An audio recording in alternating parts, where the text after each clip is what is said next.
Hey, welcome back to Visions Now Supper Club.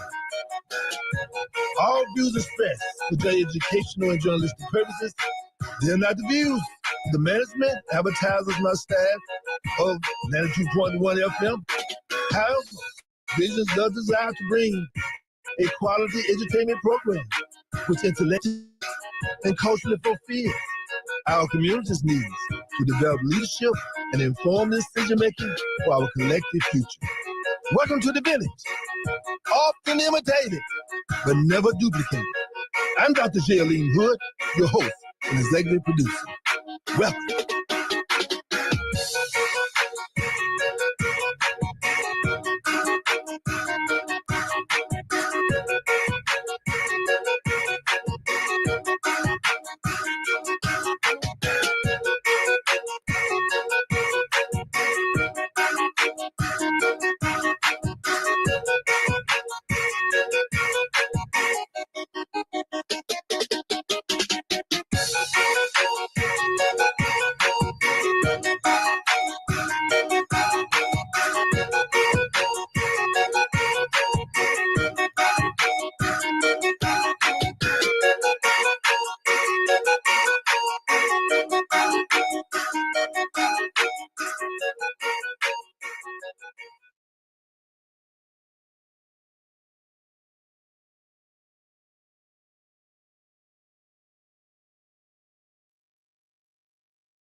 My thing is, who raised you? I want to spend time. I'm not even letting her. I'm going to find out who raised. Once she tell me my mom was a single mom, I'm coming to tell mom I'm coming over here for dinner.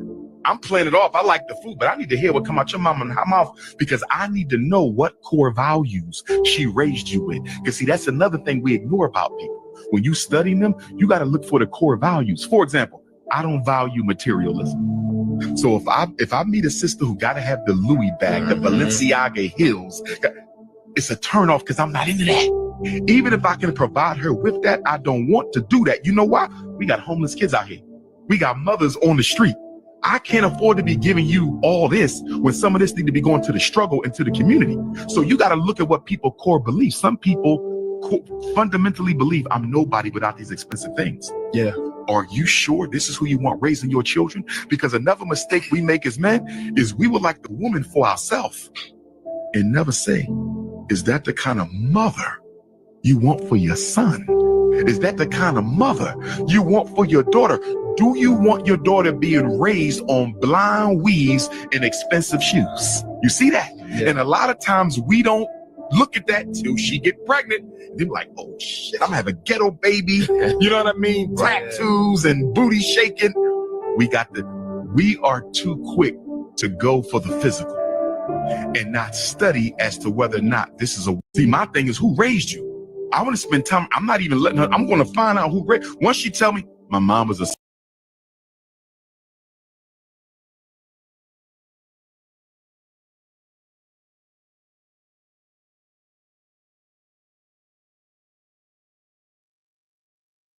He's worried about DEI, but here's the bigger picture. We know now that pivoting doesn't work. We know now that trying to rebrand what we do doesn't work. We know now that what they're coming after is not one form of thinking. It's not Black history. It's not intersectionality. It's not critical race theory. They're coming after the entire infrastructure. When Kimberly Crenshaw says infrastructure, she means every gain made under Reconstruction and the Civil Rights Movement. From the 14th Amendment, birthright citizenship is how formerly enslaved people became citizens, to executive orders that ban discrimination in federal contracts. They rolled that back. So what? 60% of federal contracts already went to white-owned businesses. So what? 95% of those contracts went to men. The entire infrastructure we built is under threat. They don't want to just ban Black history. Nah, they want to take you through it. Buckle up. It's getting real Jim Crow out here. Everybody's worried about DEI, but here's the bigger picture. We know now that pivoting doesn't work. We know now that trying to rebrand what we do doesn't work. We know now that what they're coming after is not one form of thinking. It's not Black history. It's not intersectionality. It's not critical race theory. They're coming after the entire infrastructure. When Kimberly Crenshaw says infrastructure, She means every gain made under Reconstruction and the Civil Rights Movement. From the 14th Amendment, birthright citizenship is how formerly enslaved people became citizens, to executive orders that ban discrimination in federal contracts. They rolled that back. So what 60% of federal contracts already went to white-owned businesses? So what 95% of those contracts went to men? The entire infrastructure we built is under threat. They don't want to just ban Black history. Nah, they want to take you through it. Buckle up. It's getting real Jim Crow out here. Everybody's worried about DEI, but here's the bigger picture. We know now that pivoting doesn't work. We know now that trying to rebrand what we do doesn't work. We know now that what they're coming after is not one form of thinking. It's not Black history. It's not intersectionality. It's not critical race theory. They're coming after the entire infrastructure.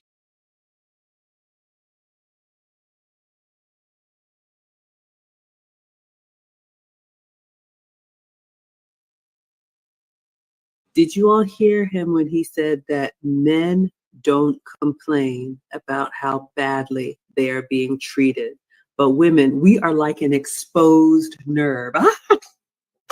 So toxic, so mean, so controlling. You all have heard it when a man is just being a man, when a man is just being straightforward, when a man is just getting to the point. So what does that mean, ladies? If you have a man and he opens his mouth to say, you know what, I didn't like that. It took him a long time to even get to that point. So if you have a man who is telling you, I didn't like that, you would be very wise to listen to him the first time. Because the fact that you're hearing it for the first time, he suffered through it for a long time and contemplated even saying anything for a longer time. Why? Ask me how. Did you all hear him when he said that men don't complain about how badly they are being treated, but women, we are like an exposed nerve. So toxic, so mean, so controlling. You all have heard it when a man is just being a man, when a man is just being straightforward, when a man is just getting to the point. So what does that mean, ladies? If you have a man and he opens his mouth to say, you know what, I didn't like that. It took him a long time to even get to that point. So if you have a man who is telling you, I didn't like that, you would be very wise to listen to him the first time. Because the fact that you're hearing it for the first time, he suffered through it for a long time and contemplated even saying anything for a longer time. Why? Ask me how. Did you all hear him when he said that men don't complain about how badly they are being treated, but women, we are like an exposed nerve. So toxic, so mean, so controlling. You all have heard it when a man is just being a man.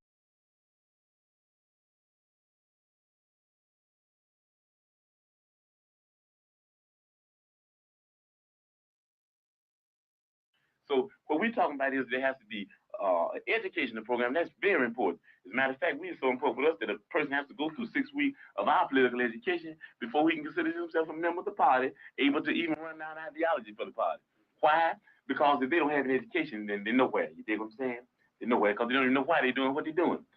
But when I leave, you can remember I said with the last words on my lips that I am a revolutionary. And you're going to have to keep on saying that. So what we're talking about is there has to be an educational program. That's very important. As a matter of fact, we are so important with us that a person has to go through 6 weeks of our political education before he can consider himself a member of the party, able to even run down ideology for the party. Why? Because if they don't have an education, then they're nowhere. You dig what I'm saying? They're nowhere because they don't even know why they're doing what they're doing.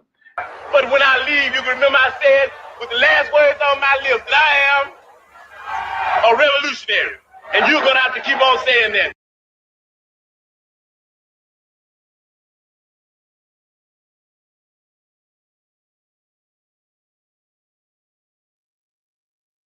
And I asked him, what secret is he talking about? He said, yes, America is Egypt. He was like, that's what the Seminole War was about, the Louisiana Purchase was about. And he was like, look up this map. It's called Tamari. and he say, y'all is Tamarikans. So I went to look up at the map, right? And I was amazed he was right. He was like, that's y'all true nationality. And he was like, when the Seminole War broke out, that's when they won and they took over America, started calling them Americans, and they spelt it different. And the Bible is based upon y'all. All pastors know this, Freemasonry know this, everybody know this. Pyramid on the Nile and Northeast Africa doesn't have stair steps going up it. It doesn't have temples on top of its summits. They could not go and break through the boat on the temples atop those great pyramids. There are none there. And that was the clue that Egypt was writing about the Americas. And the deeper I got into the records, the clearer it got. They started actually saying, and because Amun loved that land so much, he said it's his beloved land, and that word was Mary, the beloved. Mary, M-E-R-I, Mary. And the land, of course, last before is Ta, the beloved land, Ta-Mary. And they kept that name and just put the Ta on the end of it. So Ta-Mary became a Mary Ta. We simply say America. We kept the name that Egypt gave to the Americans. So that was the big mystery behind that $10 million map that Martin Waldseemüller made and then put the name America on it in 1507. And then those who knew and those who were trying to hide things said, wait a minute, you can't put that name on here.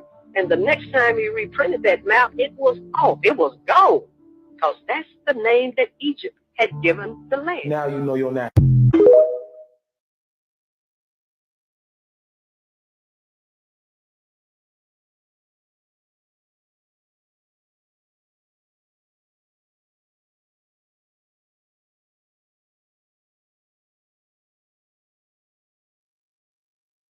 I wrote a post that said the other day, and the women lost their minds. I said, heal the boy in him and the man you want will show up. A divine, feminine, wise woman her presence can heal him. They thought I said, do something. I didn't say do. I said be. I wrote a post that said the other day, and the women lost their minds. I said, heal the boy in him and the man you want will.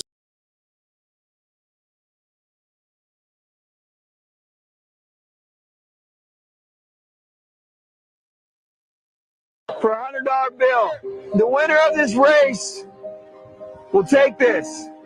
A $100 bill. Before I say go, I'm going to make a couple statements. If those statements apply to you, I want you to take 2 steps forward. If those statements don't apply to you, I want you to stay right where you're at. Take 2 steps forward if both of your parents are still married. Take 2 steps forward if you grew up with a father figure in the home. Take 2 steps forward if you had access to a private education. Take 2 steps forward if you had access to a free tutor growing up. Take 2 steps forward if you've never had to worry about your cell phone being shut off. Take 2 steps forward if you've never had to help mom or dad with the bills. Take 2 steps forward if it wasn't because of your athletic ability, you don't have to pay for college. Take 2 steps forward if you never wondered where your next meal was going to come from. I want you guys up here in the front just to turn around and look. Every statement I've made has nothing to do with anything any of you have done. Has nothing to do with decisions you've made. Everything I have said has nothing to do with what you've done. We all know these people up here have a better opportunity to win this $100. Does that mean these people back here can't race? No. We would be foolish to not realize we've been given more opportunity. We don't want to recognize that we've been given a head start. But the reality is we have. Now, there's no excuse. They still got to run their race. You still got to run your race. But whoever wins this $100, I think it'd be extremely foolish of you not to utilize that and learn more about somebody else's story. Because the reality is, if this was a fair race and everybody was back on that line, I guarantee you some of these black dudes would smoke all of you. And it's only because you have this big of a head start that you're possibly going to win this race called life. That is a picture of life, ladies and gentlemen. Nothing you've done has put you in the lead that you're in right now. When I say go, on your mark, get set, go!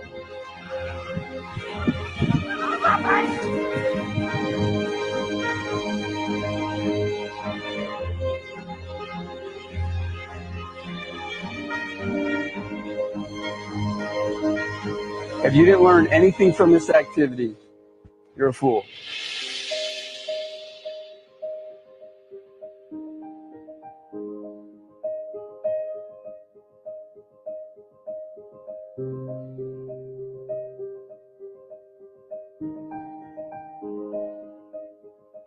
For a $100 bill.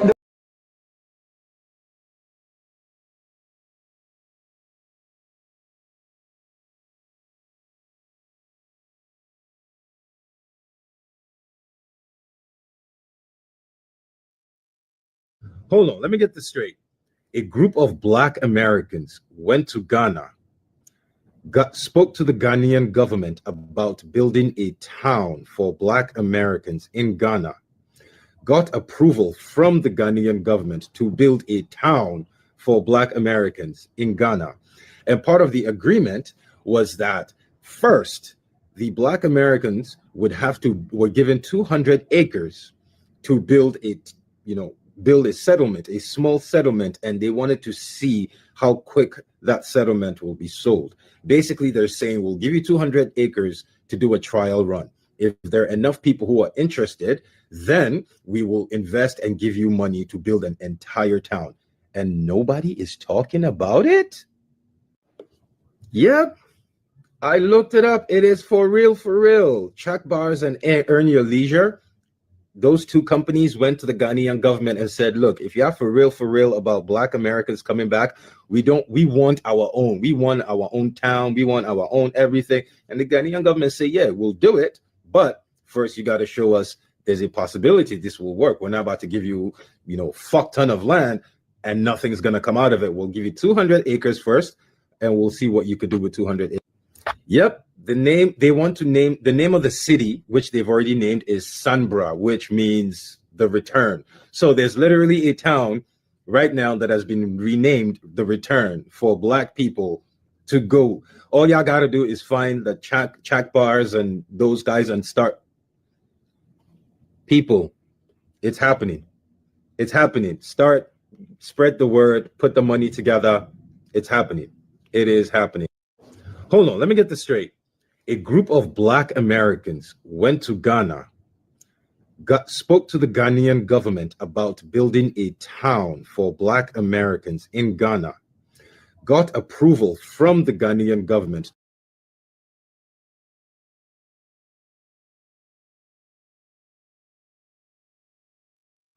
Hello, Visionaries. This is Dr. Jaylene Wood, the host and executive producer for Visions Now, and also your Mystic brother. That's right, with the Mystic Moment. 92.1 FM, smooth R&B, every Thursday, 7 p.m. to 8 p.m. And we're the one that said, help us help you. And what we're trying to do is that we're trying to get money into our community. We spend too much money with other people that don't do nothing for our community. All of this water here, that we are here for fundraisers for you, okay, to help us provide resources for our programs for our young people. We were just in Elizabeth County yesterday. We're going to be going to Warren Williams, going to be going to Fowley Homes. We're coming to a neighborhood near you. But the bottom line is that if you have an athletic team, they need to be drinking real water. This is water not from Walmart. This is from the Black Wall Street Network. We have to bring our dollars back home. We're making everybody rich, okay, and also making us emotionally poor because we don't support each other. So if you have a business out there, a restaurant, or you know somebody, or you just want to get some water for your own personal use, this is the best water in the business. None better. God made this water. It's artesian spring water. Artesian. Don't go by just I'm not gonna call no name. That blue bottle and them all these other jackleg bottles. No, this is the real water. Hello, Vision.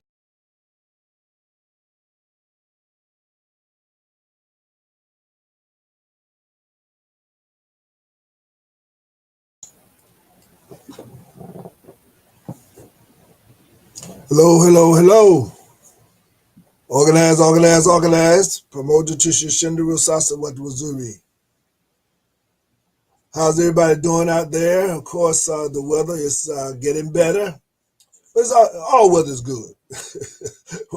Let me not say it's getting better. It's changing, and sometimes it's cold, sometimes it's hot, but it's changing. And so I'd like to thank you for being with us today. And let me give you our Black History moment today.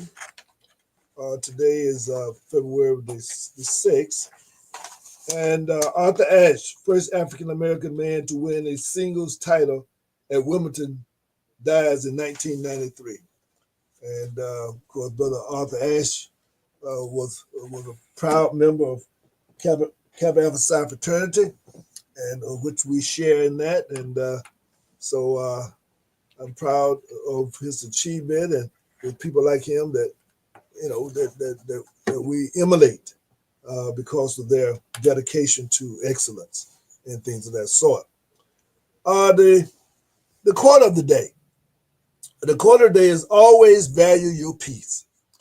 Your peace is more important than trying to prove a point. Stop explaining yourself to people who have made up their minds on misunderstanding you.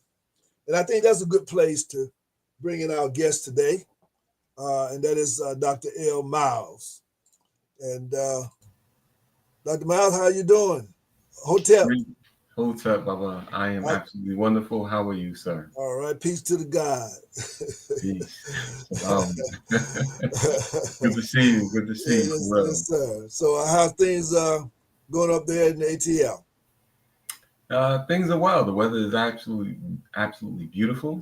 And, I have the honor of teaching high school, so right. I love what I do, and I love the young people that allow me to serve them. Right. So things are well on my end of the block up here in ATL. What about you down there, sir? Not too far away from us, but yet far away. Yes, sir. Well, Columbus, Georgia, is a capital of the Old South, and so therefore, during the Confederacy, there was several kind of capitals, I guess certain capital type centers, because many times people know about Jackson and other places, but Columbus, Georgia, we have a naval museum here that talks about the fact that Columbus manufactured a lot of the ships for the Confederacy, and so that legacy is still here. And unfortunately, Columbus has a very colorful and a very rich history of self-sufficiency and entrepreneurship and things of that sort. But over the years, we've seemed to have lost that zeal for that. But in these days and times now, I think with discussions like we're having, reviewing the history, because I guess I was just thinking, when I knew what our topic is going to be today, and I was just thinking in my mind, I said, until we know right, we can't get right. True. Because a lot of times people think, well, that happened a long time ago. Yeah, but if you don't understand what happened, then you doomed to repeat it. So therefore, that's why many times I guess people say, well, what they have to do 1,000 years ago or 10,000, y'all talking about 100,000 years ago and all that. Why is that? That ain't important. What they're gonna help me get a job right now? Well, the thing about it is that if you really understood it, then one, we wouldn't be in this position that we're in now. And if you really understood it, then we would probably be trying to create more jobs rather than going to college for all this time to go out and look for a job. If you go to college all this time, we should be able to establish a business, and plug and connect to the system to the degree that we can. But at the end of the day, have our own system that we will be able to receive resources and to utilize those resources. And of course, we will utilize them outside of our system, our Ujamaa communities where needed. But at the end of the day, we will be enriched by our intellect, by our knowledge, and by all the inventions that we have provided to this grand experiment that we call America. So that's just a segue for you to come on in here a little bit, and of course I overheard something, I can't remember now, that you were talking with someone. They were asking you about your book about ancient America, I guess it was. Yes. And I kind of paused for a minute. I said, I don't remember talking about that. Yes. Oh, and I apologize, Baba. This is the worst moment. I have my book here, but it's in my living room, and I can bring it forward. But I do have a few books that I do want to mention because you wanted to talk about Tamari. It brings us back into everything you were just saying, like, sir, like everything you were saying is apropos to what the whole topic is about Tamari. Because if you don't know the history of this place that we call America or Medicaid, right, or Tamari, you don't know who you really are. Right. Like we get stuck in like this moment, like the Ma'afa happened. The Ma'afa is still happening. That's right? part, yeah, exactly. However, a mass majority of us who were caught up in the Ma'afa were already here in the Americas. Right. Those indigenous people that they were like conquering and colonizing, a large majority of that was us. So I have a few books, and I if we have an intermission, I'll go and get my book out of my living room. Okay. But the first one is Revealing America's Dark Skin Past by Silver Fox Thunderbird.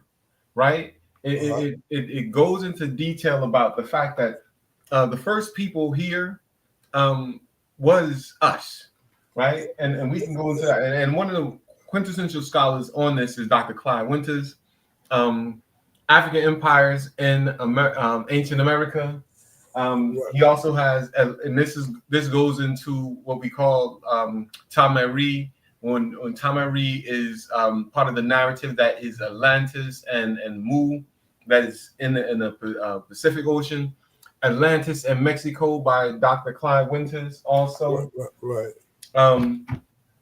We got a history of Africans and Olmecs, and we know that the earliest civilizations in the Americas were the Olmeca, or properly the Taman Khan. Like, these are the early people of this continent who were building the beautiful pyramids all over the place. And of course, J.A. Jarasboy bring us all the way home when he says Ramesses III, father of ancient America. Right.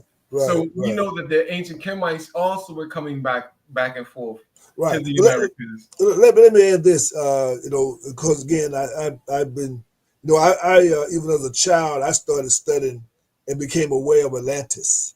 Yes. And so I've always, but I want to say this. That was a point in time that my research is kind of insinuated that at one point, just as the earth was known as Gaia, The earth at one point was also by some, the whole earth was known as Tamari, and that we were all over the earth. I mean, we weren't just here, but we were all over the earth. Wherever there were inhabitants, we were those inhabitants. Yes, and I often have thought many times, you know, now I was saying to myself, I said, now how did we get on some of these distant islands? You know, I'm beginning to think in my mind, and that's why I want to kind of have this kind of discussion with you. In my mind, based on my readings and how the plates moved on the earth, and of course, with the movement of the continents, you know, adjusting because of the dynamics of the earth itself, and of course, there's still some movement going on. But my point is that was a point whereby all of the larger landmass was you could almost circle the globe by land. So talk to us a little bit about that. We're gonna come on into this continent here, but I want people to understand is that we were because one of the ancient names that we hear many times is Asia, and we hear about the Asiatic black man. Asiatic black man, yes, right. Sir. Yes, and of course that meant that at that time the whole earth was known as gay. Well, see, just like we talk about these words, right? Gaia, right? Gaia. And so my thing is that Gaia. We become familiar with the word Gaia, because that is a word that's like predominant in pop culture at times. Right. And many times, in terms of what that meant, but also there seemed to be some phonetic relationship between Asia and Gaia. If you look at some of those letters there, so I got to explore that a little bit more. But it seemed to be that I can see where one people say Gaia, and then someone else might say Gaisha. Just like you're talking about with Tamari, then become America. In other words, that a language can kind of slip a little bit. And so I'm seeing some linkages in the language, and that's why I say many times when we get caught up in languages, in other words, just like my thing is about how we've been divided by exoteric religion, and so therefore you have Hebrew, then you have Arabic, then you have English. In other words, my point is that at different points in history, people might have spoken a different language, but many times they would talk about the same thing. Yeah. So again, Dr. Clive Winters, absolutely brilliant. He has a text called Archaeological Decipherment of Ancient Writing Systems. So he goes into detail on the development of early writing systems and how many of them are related, and they're literally based in almost two structured writing systems that come out of the Nile Valley and literally basically goes around the world. Those two languages, one is going to be Tamil, the other is going to be the Mandi language. The Mandi language is the one that we're going to find in the early Americas. We have this major correspondence between the Mandi people of West Africa and the Mandi language that's found all over North America, in fact, Middle America and South America, especially I have other books up there about the African presence in early America, especially by Leo Weiner, the German, articulating like in his text how we can do almost a one-to-one correlation between the Mandi speakers of West Africa with the languages in early America, with many of the words that we have in our language. Right. So we always have this African connection to early America or what America became. Now, when it comes down to like the earliest narratives of the Americas, there are many tales. There's the Hopi tale that Right. says after the demiurge, after the planet was subdued by water, out of the waters, the first landmass to rise was Turtle Island. It was the Americas. Right. I have Le Plongion's work in my library. And Le Plongeon, archaeologist, did a whole bunch of work in Mesoamerica and South America.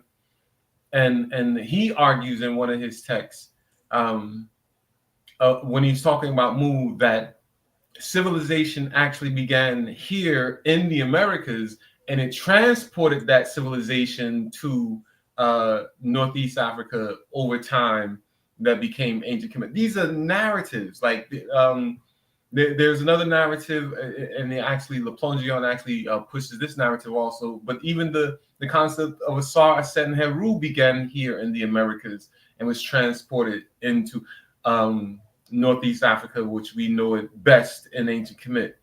Like we have these narratives by Albert Churchward, right? And then his work that he does on ancient Mu. So yeah, we have all these texts that talk about, the early Americas and what we come to can make as a creation, what we call Tameri, the first lands, like this Right. land that resemble ancient Kemet, like to the nth degree. Right. Let's kind of explore that just a little bit, because again, the reason why I speak a lot about the earth being one. The earth being one is because there's something about the landmass of the continent of Africa as a birthplace. And so I guess my thought is, in terms of that being the womb or the mother, and then moving, then of course gravitating, toward the rising sun, Mm-hmm. in that fashion. I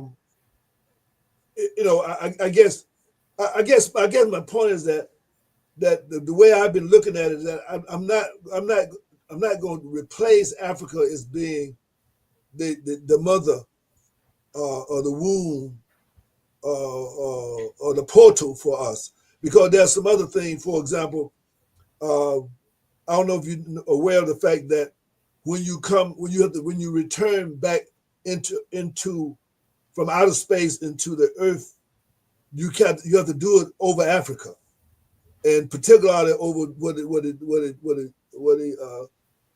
Giza pyramid is. In other words, so I guess my point is that two things can be correct, and it doesn't change the trajectory, but it just puts in perspective the age of everything. Yeah. Oh, Baba, like you're having multiple conversations with me. Right. I'm not going to displace our constructed narrative of the out of Africa theory. Right. All of humanity began in that. Right. Let me say this. The reason why I do it like this is because I know how our people think. Yeah. And so that's why I'm doing it, because because I know how our mind is, because we're always looking for the one up that in other words, we're trying to replace things. And I'm just saying one other thing, and I'm gonna let you kind of go. For example, when you look at Abraham, Moses, the Christ, Yahshua is I guess more appropriate to call him rather than Jesus. But and then Muhammad, all of them were Afro-Asiatic people. Yeah. So therefore, all of them are our ancestors. So therefore, we don't have to choose one over the other one. We take all those contributions, you know what I'm saying, and you know, and because all of them are our ancestors, and they all did not have any conflict with each other. They built on each other.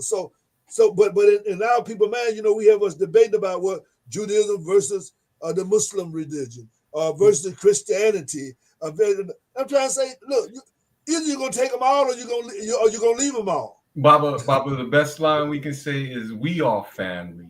Stop playing. We all family. Like we come from the same tradition, and we can backtrack all of us to the same tradition. We can backtrack the Buddha to the same tradition. We can backtrack to the same tradition. All of them.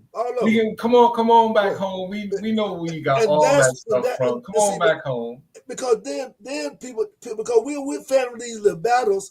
And again, I want to play one piece here. Then I want you to pick on back up. But that's why I say it the way I did it, because I know that many people who like proselytize. In other words, you know, I'm trying to make you be a Christian. I'm trying to make you be a Muslim. I'm trying to make you be a Hebrew. I mean, what I'm trying to say, hey, when you understand the language of what they mean, it all the same thing, just different language at different times. But you ready? Okay, let's listen to this, and we're gonna take it here, particularly on this tip here.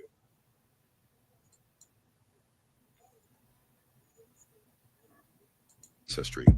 In this video, we will delve into the Arabic sources regarding the description of the Prophet and the ancient Arabs. Many of the sources cited herein are found in an academic paper titled, "His Daddy Was Black, His Mama Was Black." So, a look at Prophet Muhammad's lineage by Wesley Muhammad, PhD.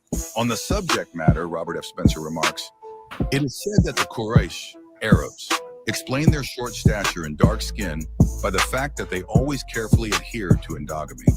The Quraysh tribe, comprising 10 main clans, was the most powerful tribe in Mecca in the 7th century. Henry Lamens, a Belgian Orientalist historian and Jesuit, who wrote in French about the early history of Islam, observed that the Hashemite family was characterized by black blood, and noted that the Banu Hashim were generally described as of a dark color. Ibn Manzur, the 1311, the author of the renowned classical Arabic lexicon, Lisan al-Arab, highlights the view that the term Aswad al-Jilda, meaning black-skinned, was idiomatically used to refer to Khalis al-Arab, the pure Arabs, explaining that the color of most Arabs is dark, al-Udma. The Lisan al-Arab also records that Muhammad B. Baru al-Adawu, DD 11-93, observed that an Agdar, or a black-skinned Arab, was considered a pure Arab, Arabi Mad, with an untainted lineage, explaining that Arabs referred to their color as black, al-Aswad. If you have watched the video this far, type #whitewash in the comments.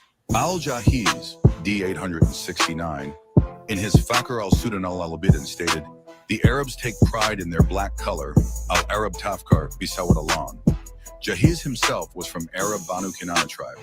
Al-Jahiz noted, "The 10 lordly sons of Abd al-Muttalib, paternal grandfather of the Prophet Muhammad, were deep black, dalam, in color and big tall, dukum. When Amir B. al-Tufil saw them circumambulating the Kaaba like dark camels, he said, 'With such men as these is the custody of the Kaaba preserved.' Abd al-Abi Abbas was very black and tall. Those of Abu Talib's family, who are the most noble of men, are black, Moisu Yud." Citing from Fakhr al-Sudan al-Albidan for 209. Al-Mubarad, Indoine 898. A prominent figure in the Basran grammatical tradition is cited in Apud ibn Abu al-Adud Shar Najah al-Balagafil 56, stating, "The Arabs took pride in their brown and black complexion, al-Sumra wa al-Sawad, and looked down upon a white and fair complexion, al-Humra wa al-Shakra, believing that such complexions were characteristic of the non-Arabs." Muhammad B. Umar Barik al-Hadramu, in his book Al-Anwar wa Matali al-Asrar fi Surat al-Nabi al-Muqta, reports, Okay, I just wanted to kind of play a little bit of that, just to make the point that we have to get out of this imperial religious experience that has been used to divide and conquer us. And the whole notion is that all of us always spoke more than one language anyway. So therefore, we didn't just speak one language, we spoke different tribal languages. So I'm just saying that what we're doing, what reason why we're going back into all this is that we're trying to bring our people back to understand we need to know who we have been throughout history. Yeah, Baba, look, I'm with you. So I just had 2 books on the side, right? The Unknown Arabs, right? In order to prove like the original people that we call Arab were of African descent. Right. In fact, the word Arab comes from the word Arab, A-R-A-P, which was actually written in a Russian dictionary around the 16th, 17th century. Right. And it meant Ethiopian. It had the same connotation as Ethiopian. Exactly. But the book that was actually on the screen, but Brother Wesley Muhammad, like Wesley Muhammad books, right. Black Arabia, right, exactly. We know when Arabia was going to be changed in the early 20th century, 1900s. Right. When he developed, when Britain created what we now exactly modern Arabia, so putting it back to the entire conversation, Baba, we're global people. That's right. Whether we see ourselves as being the original inhabitants, and this text, like I think, and forgive me for reaching for another book, but another 2 books. No. Hey, listen, you already know my appetite for books. Yeah. So the first Americans were Africans, right? By Dr. David Imhotep. Like, man, important. Like for us to see, like, this book was already well written, but he did have this extended version of the first Americans were Africans, expanded and revised. Like this book right here, and our brother made his transition. His level of is both of those books in there, or do I need to get both of them, or do I get the expanded version? So if you get the first one, which is the probably one that you'll actually be able to find anywhere, but you get the first one, you get the basis. You get the second one, and Dr. David Imhotep actually goes into like, look, we gonna tell the truth about this narrative that y'all want to see. The Vikings visited North America during the early part of the 12th, 13th century. And when he goes into that detail, well, those Vikings who came over here, those were the Tuatha De Na'am. Those were African people that come here because we still got the coins to prove it. Right. You see, like his level of research in book 2 is even more thorough. Like but I don't know if you'll be able to really find one of these. But I know I've seen copies of one available in places. Okay. But any of these books that I like shared, like especially about telling the narrative of ancient Mu, like I said, Le Plongeon, like these scholars who actually they say taught at Harvard University. And then because of the archaeological research that they have been doing, and they're coming out and saying like, wait, time out. Every time we dig up something in ancient America, it turns out to be Black folk. Right. And they actually come out and say Albert Church or like these are Black folk here. Right, exactly. Who are always here. Exactly. So we just have these scholars and I just want to be a part of that tradition that continues to say like, yo, we were here in the Americas long before anybody else, and this place has an ancient history. Exactly, because me personally, in my family, and that's why it's kind of interesting. Because in my earliest memory, my grandmother used to talk about her grandmother, who the word was always was Cherokee. And now as time went on. But now, because the notion was that, in other words, that she knew something that was just taken for granted, because she used to talk about her grandmother used to smoke a pipe. You know what I mean? Like that. Because of the native experience and that myth, that integration, so to speak, that part of my family that maybe did come over. On the ships, because they were the same people. They were the same people. You see? So there, I know. I thought I saw this book inside your library, but the title of the book is called "The Forgotten Cause of the Civil War." I thought I saw that in your museum. Right. I'm not sure, but in that book, we're given another way to look at the people we call Cherokee today. The word Cherokee is a generational sort of adaptation to a lot of what we call our European family marrying into indigenous populations. But they give the original name of the people called the Kitawa. The Kitawa clan, like the original deep dark black skin, dark skin African Kitawa people who were here in the Americas before anybody else. Right. And from the Kitawa clan, they give us the name Sarataki, and from Sarataki we get the word Cherokee. And you can find that inside because in that text it actually explains how this nation of people, the Kitawa, the Sarataki, like they were literally broken up into factions because they were making decisions as to who they were going to side with, either the British or the French. Right. We side the Spanish, and literally they go into like each factions of this larger sort of empire that was here before the colonization of the Americas. They were making choices. It'd be the same way like states in the United States deciding, well, I'm gonna side with Canada, well, I'm gonna side with Mexico, well, I'm gonna side with such and such, while our U.S. federal government is like, going plumb fool. Right. They're going to decide like, yo, I'm going to choose with somebody that might have our best interests for the people in our part of the nation. Right. So that's what's going to happen with some of the splits with the Sarataki. Those who are going to be in the North Carolina area, they're going to become the first ones to be part of Andrew Jackson's Trail of Tears. Right. But they're going to be the ones who are actually adopted many of the ways that of the colonists. Right. So their Shechem or their chief is actually going to create a sort of English Cherokee translation text that they can share the culture with one another. So eventually became part of that Trail of Tears and forced all those black people out of North Carolina, South Carolina. And that was after the war, the Seminoles, right? Yeah. Well, we get to the Cimarron, the people that we call Seminole. Right. In sort of South Carolina, Southern Georgia into Florida. Right. Because remember the early the word Cimarron is a Latin, it comes from Latin to Spanish, and it meant for the Spaniards who were colonizing after they had exiled the Moors out of Andalusia. When they were colonizing La Florida, they called those Moors who were escaping to the Americas to join with their cousins who was already here. Right. Exactly. That's my point. The ones we can't control, they call them Cimarron.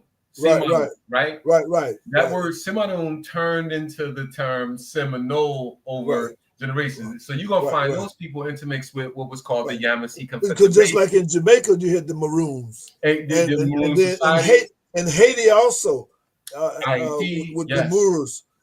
Because what they were looking for in time prisons. So when they were taking us captive in Spain, then they were taken to these various islands as well, because we already had a presence in these islands. And so then they put kind of what you call it, exiled us, so to speak, in those lands there, and that's why the rebellion, Haiti. And the Maroons of Jamaica never were captives. So right now, Baba, I have my students discussing right now in our class, in our AP Studies course class, that 1491, 1492 edict that forced the Moors out of Andalusia. Compare it to what's going on right now in your country, where you have a president that was now put in place that he's creating edicts that's like almost going to force black people to make decisions as to their survivability in this country. Right. Do you leave? Do you continue to stay and fight? Do you turn coat and become a really good Christian? You know what I mean? Do you like, and then these are the same choices that Moors had to make in Andalusia, Do they become Latinos? Do they become Mudahir? Do they become Moriscos? Do they become part of the conquistadors who going to come out and conquer? Right. Or do they flee and go back into Africa? Do they go into France and become Huguenots? Do they go into, do they flee into different areas? These decisions that we as Black folk in America are going to have to make while this country is doing everything it can to become a white Anglo-Saxon Protestant Christian national state.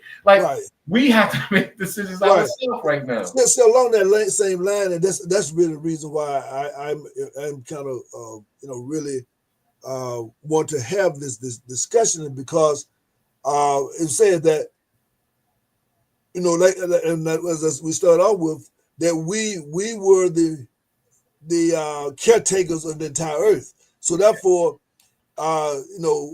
Africa and the Asiatic, the Gaia, the Turmeric, that is in us. So wherever we are, it is. So therefore, what it requires is that we do as our ancestors did after the post the physical Ma'afa that we had called the slavery system. Mm-hmm. Well, basically we started building our own towns, building our own cities, creating our own economies, and and today that's what we need, and I call it the internal reparations. We those people who want to talk about reparations, and I think that it's the discussion that needs to constantly be there.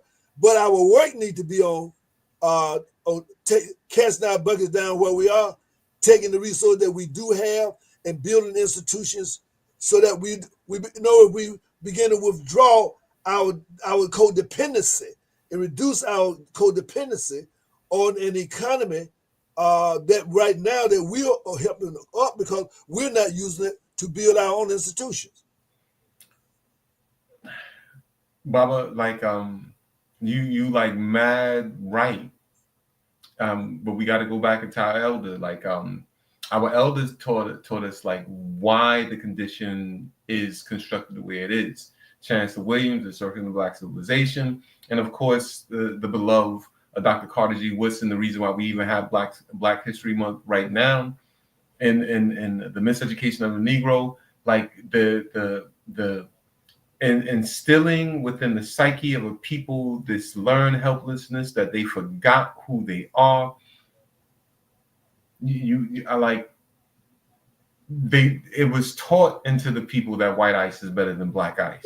Right. These things have to be engendered into a people, and there are many ways of engendering psychopathic racial personalities. Right. And the best way to do it is through the media, and the media continues to feed Black people that they don't have any other way out. Right? So you and I can have a conversation like this, Baba, because we know historically that we had many options to choose how we're going to survive the onslaught of outsiders, colonization. We're still here. Many of us died, but we're still here. But what are those many ways that we were able to survive the onslaught of colonization? And what they're doing right now ain't any, I don't think is even in comparison to what they attempted to do in the past. So if we understood what we did then, we can figure out what we need to do now. And I guess that's my point, is that because when we broke that system and made it not durable anymore, we didn't have internet, we didn't have telephones, we didn't have automobiles. In other words, we had family. Okay, so we had church. Exactly. So my point is that we have to, we have to again begin to elevate, and let's say, from a psychosocial standpoint. My thing is that, I think you alluded to that learned helping them. What I say is that we have allowed politicians who basically are in compromising position to dictate and to create elevate politics over economics. Mm-hmm.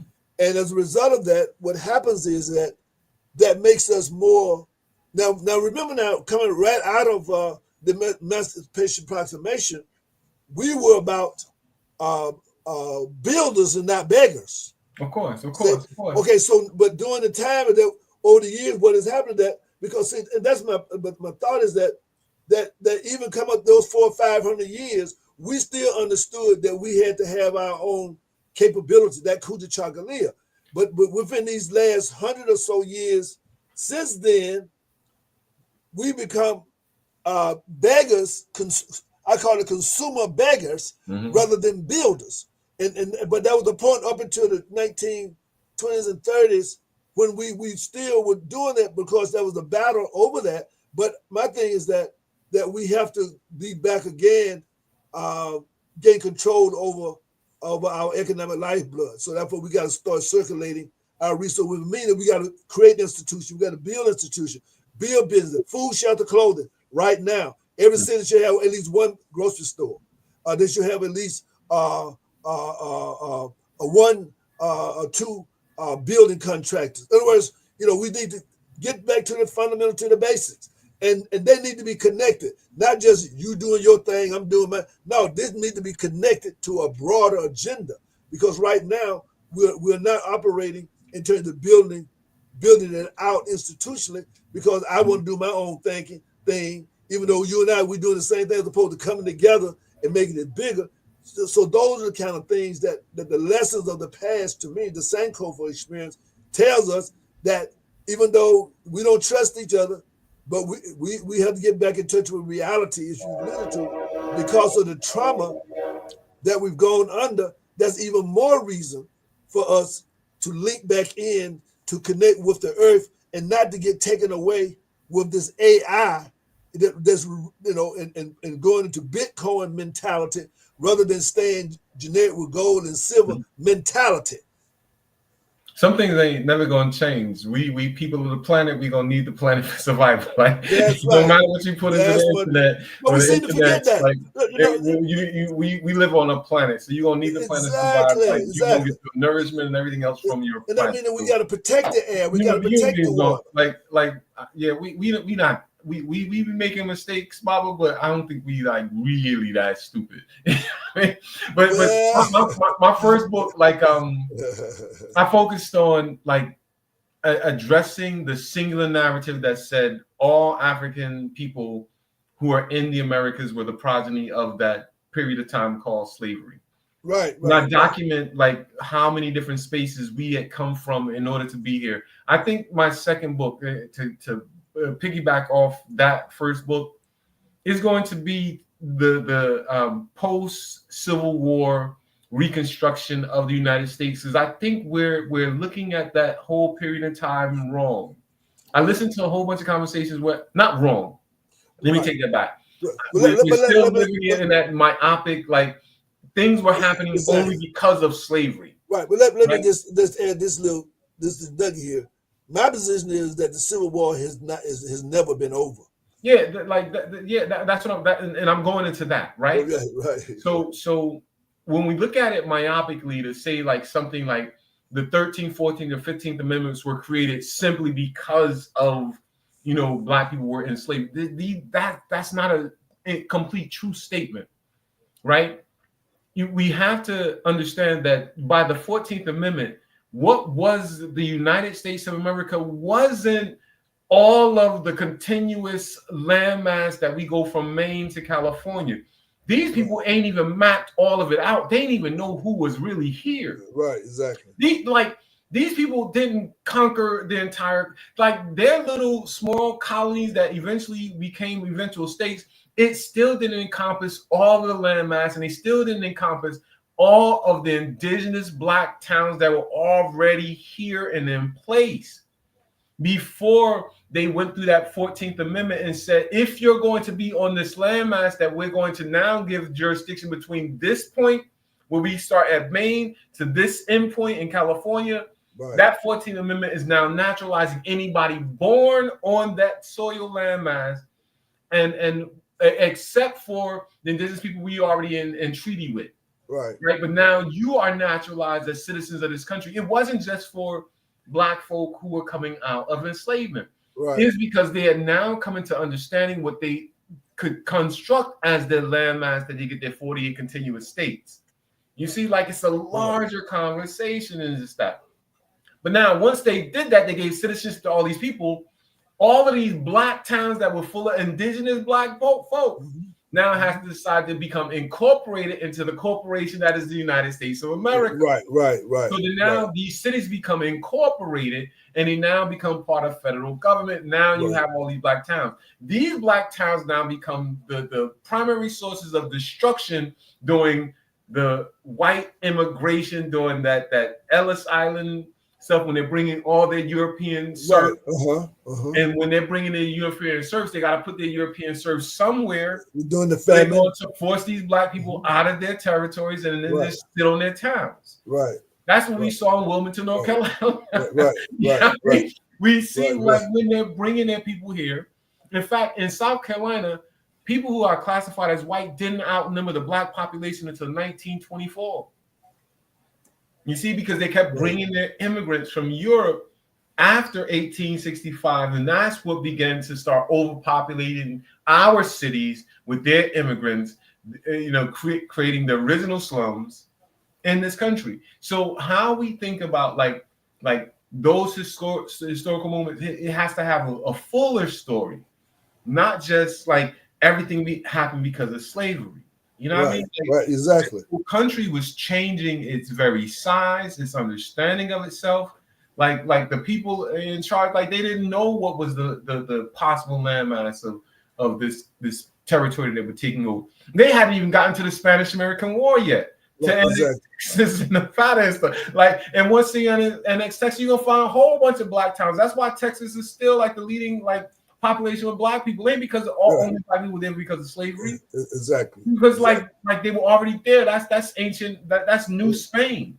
All those Moors who were coming over here from Andalusia into that territory, those black folk were speaking Castilian, and they became part of the Arawak people. Like we can tell the larger story of this continent, us as a people, than just that singular narrative. So I appreciate you bringing up topics like Tom Marie and us telling a fuller story. Who we are as black people on this.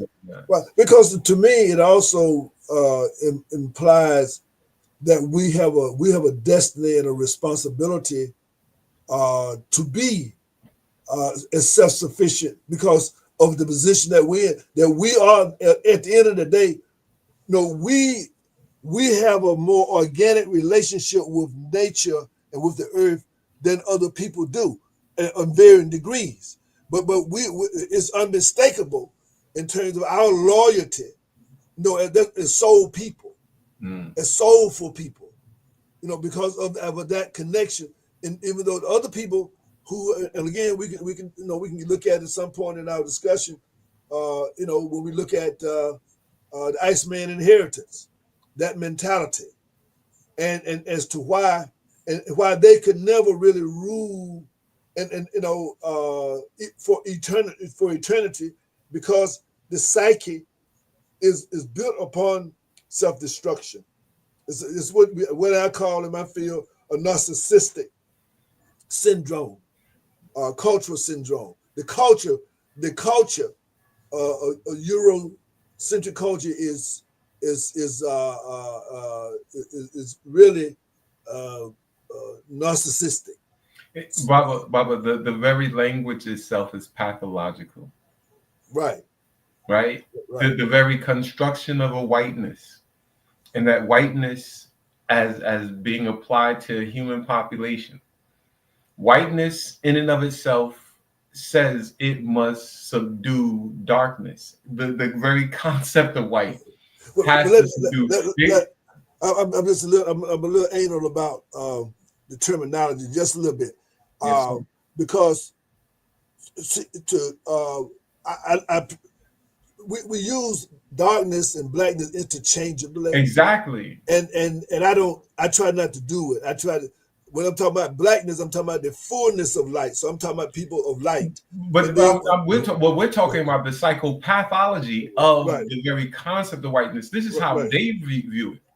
So that's the language that they flipped. Yeah, and this is why you have to understand it's a pathology. Yes, because if they view humanity in this way, that means their view of humanity can never be of equality. That's the whole point. And that's the issue.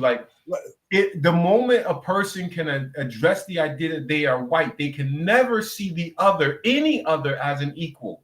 Right. It's not possible just from the language it speaks. Right, because built into that, because I mean there's a healthy way, no matter what it is, but you have to always honor your ancestors. You have to always honor your elders, and so therefore, in that when you, for example, today in our community, we have I forget what it is, a generation X or Z or whatever it is, that they don't want no elders to tell them nothing. Yeah. Okay, it's that same mentality when it comes to ethnicity or to racial groupings. In other words, that same immature, childish mentality is alien, but again, it is alienated from the natural order of things. So therefore, built into that psychology, okay, is a rebellion against their parentage, and so therefore that's suicidal and that's homicidal in that cultural menu. So therefore, the culture that evolves is always going to be self-destructive. We should have a moment where we just study Yurugu, Dr. Marimba Ani's book, Yurugu. Let's spend time having a conversation. Because, exactly. Yeah, because that's what you're describing, and that's what Dr.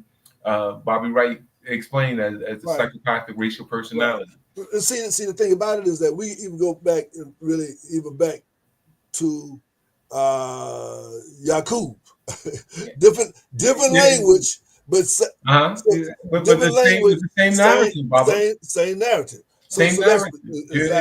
You have a grafted person, or you have a person with a calcified pineal gland, or you have a person who's separated from the embryo because they thought it was too good. And it goes to the same story of the rebellious demon out of heaven. Like there is no different narrative is trying to explain the same thing. This persona that imagines itself separate from the rest of humanity. That's right. It is incomplete. Exactly, and that's that persona, and that's the thing about it. That persona there that you just talked about, it is that persona there that has its nexus in basically in alienation from the parent. Just like today, if you children in foster care, okay, whereby the children have become alienated from their families of origin. So therefore, there's an unhealthy disposition that takes place with children, and so it's the same thing here when we look at it in terms of the grouping. Is that they are the foster children mentality because they become alienated from their parental stability relationship that exists with nature and with divine order as relate to Ra, the sun, the light, and life itself. And so these are the things here. That's why it's important that with depression, in cold, snowy areas where you have depression, but in those traditionally the cultures that evolved in among the light, there was no depression because it was prosperity. It was rich. The flora was abundant. So therefore, that's why we did not come up with the notion of capitalism. You see, because that came out of a deficit type of cultural thinking. We have like Sheikh Ahmad-Rajab's two creative theory, like that it allowed us to see like why our cultures are completely different and in at times antithetical to one another. Like we didn't create, like you said, a system where you have to capitalize off the existence of other human beings. Right. This is not how we do. We build together. Like you are a communal people. No matter how we look at it, like we have an intimate relationship with nature. See, that's what I'm saying. That our relationship with our mother, the mother nature, is an intimate one. Whereby those who are not intimate with Mother Nature, they see Mother Nature as being a problem for Yeah, them. so Baba, we about to come back. We about to come to an end of our time. But I wanna like clarify something for the audience, like what you're saying of us being in nature. Right. Western society often attempts to pit Black folk, African people, as being close to nature, as if we're sort of natural and primitive and da da da. Uh-huh. Well, one of the things I want to clarify, it is that the most scientific understanding of our existence is found in the study of nature. You know who you are, because if you're closer to nature, then you study nature, and therefore you are of the highest scientific minds on this planet. So yes, we are close to nature, but it's not that Western notion of us being primitive. We are close to nature because we exemplify the highest scientific minds, where we know how to exist on this planet, because we've been doing it for millions of years. Because the earth itself is the highest form for human existence. Exactly. So therefore, there's a fall. It's not a rise. See, everything that's moving away from nature is a fall. It's not a rise. We're falling. If we look in our history, it always gets greater. I mean, now some people don't have greater in their history, and that's another thing too. See that these people are trying to create an experience of greatness. When we come from greatness, they're trying to become great. And so as long as you have that type of dynamic, then that's why it's important that we stop following our children. See, we have to be parental again, meaning that we have to set the standard, but that means that we have to be self-sufficient. The children have to depend on us. It's not good to depend on your rebellious child to take care of you. You're going to be in a nursing home with a diaper on, and people are going to be beating you up if you're dependent on a child who does not honor their parents. Baba, our next conversation, I want to pick up from right there, and we're going to see if whether or not the children have ever been running the house. That'd be a wonderful conversation. Right. Exactly. And I guess the notion is that I want to make the point is that we need these spaces like this. Yes, sir. So that we can have these discussions. Yes, sir. And for people to, I mean, like that, I know that different people say, what are they talking about? Blah, blah, blah, blah. Okay, that's fine. But again, explore. But the whole notion is that we need to have a place to up the conversation. See, because so often, we have what they call a lowbrow conversation. Now we need a highbrow conversation, because this is indeed a highbrow. We pull people where we want them to be. That's right. We like come with us. Like exactly. you want to get here, come on. Like exactly. we gonna pull you with us. Exactly, because we're saying that life, we are an extension of life, and so therefore, like I said, like water, there's no way that we would want to poison the water, create toxic in the water or in the air, because we know that, like Gaia, that's us. With Ubuntu, we can't separate ourselves from. So therefore, it's suicidal. There's a suicidal culture, and that's what we have to stop. Ultimately, they become victims of their own deficits, of their own pathology, and so now, because of us, we have to pull ourselves out little bit by little bit. We have to withdraw from that type of mindset. And this is what my last thought on this.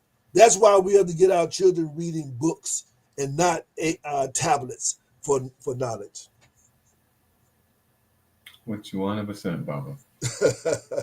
So again, in the last thoughts, brother Miles, tonight before we break it up, and Julian, I don't know, you have any questions for Brother Miles before you go? No, just peace. Okay. In the last thoughts, moving forward. And so it was a pleasure, man. Like I don't get to pull these books off the shelf just for any conversation. Right. Yes, like exactly. It's a wonderful time to like have conversations about exactly. Like who we are beyond right the narrative of. Right. And see, the thing about it, if you've done all those books, each of those books, we want to talk about each of those books you've written. Yeah. Because I mean, you written them. We put them out.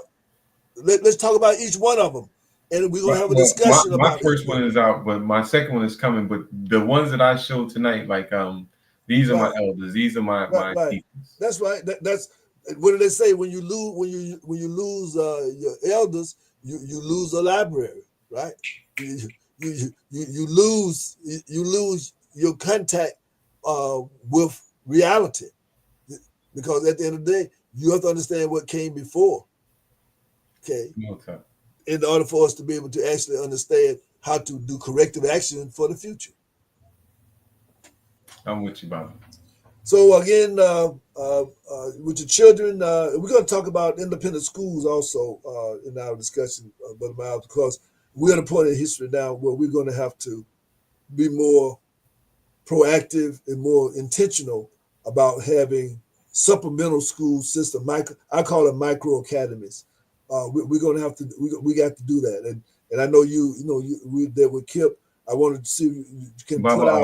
I already have the design. Okay. I've already been building it. Okay, that's what I'm talking about. It's already there. Let's go. Okay, that's what I like. Let's go. All right, then, beloved. Thanks so very, very much, and of course, like I say, this is ongoing. This is class. This is a classroom, and I want people to understand that this is a continuing education discussion that we're having in African classical civilization. Peace, beautiful people. Peace. All right. Take care. Be safe, brother. Peace. So, thank you all, and thank the brother for being with us tonight and having this discussion, and hopefully that you again. And my thing is this: if you don't understand, put it in the chat. We need to break it down some more for you as to what does that have to do with today. Well, basically, like anything else, where you live today, you have to understand where you came from in order to understand where you are. You didn't just drop down from the sky. You had some experience, so therefore, the problems that we have today, and the successes we have today, all come from a historical dynamic.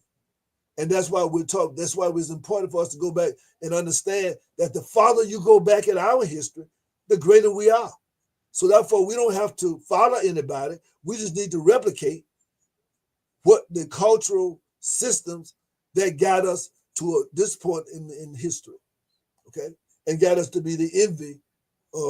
And I think at one point, I think we got too comfortable with that. I think that we need to, this time around, as we rebuild, that we can't be comfortable with our own grandeur, that we have to always remember our humbleness and that we are servants, and we're servants of everyone else, because we are created as being the deliverers of mankind in this life experience. Okay, Julian, any thoughts you'd like to, before we wrap it up? What's going on with the Club of State, or yes, whatever, yeah, that type of thing? Well, just wondered, is this the first show? It's the first show of the Black History Month, so we've been doing a lot of right, exactly. That's why I gave it the Black History Future Month, or whatever, right, exactly. But in terms of university, we again. Particularly this month, moving into the summertime, we're going to really start recruiting. We kind of got all the internal housekeeping together. Right. Okay. So we're really going to be pushing a lot of membership to get the college students signed up, and then hopefully, I'll be able to send them over to the coalition. Yeah, right. well, they'll be in the coalition if they sign up. Yeah, right. Because the organization is in the coalition, so they're already there. Exactly. So that's when it's them, they come in whatever door they want to come in. Yeah, in the house. They be in the house. They're in the house. No doubt about it. So anything you think I need to kind of wrap up, put a bow on it, for Any events coming up soon that we need to be cognizant of? Not that I'm aware Or you're of. going to do anything for Black Heritage Month of the coming state? Yeah, we are. That's what I'm about to say. I definitely will be keeping my eyes peeled for kind of the events that we'll be doing and hosting with some other organizations. Okay. But hopefully more to come on next week. Okay. Well, I certainly hope that we can do a movie, something movie that can have some discussion with sometime during the month for sure. Perhaps we can do something like that. And by the way, a word of caution, brothers and sisters. I'm very alarmed at the young people that are walking the streets, crossing busy streets, almost getting run over by cars because you can't really see them. Hey, Brother Reggie, how you doing? You can't really see them, and because that's happened several times. I see a shadow, and these kids are in some dangerous intersections right there in Rigdon Road and Rigdon Road and Macon Road. The other night, I'm telling like I travel like some kids. They got froze in the middle of the street, so we had to kind of because it was dark, and they had nothing. It's dangerous out there. And these were little kids. So I'm trying to where their parents at. And that's the question, right? And I just come down, veterans just coming back here. The same thing happened. I'm trying to say, I'm gonna be another regular out here trying to avoid from running into people. Because they dashing across and you don't even see them. Because they dashing into the streets and things of that sort. So parents, know where your children are. Do you know where your children are? They should not be out here. And teach them how to be patient crossing the street. Don't be in no hurry. Be patient when all these cars coming by, because once that car hit your child, it's not going to be good. So with that, I guess we'll just say organize, promotion to Shoshindu, Missouri. Stay tuned for the very best and vision. Peace, now. soul, love, with a little sprinkle of power. Good night.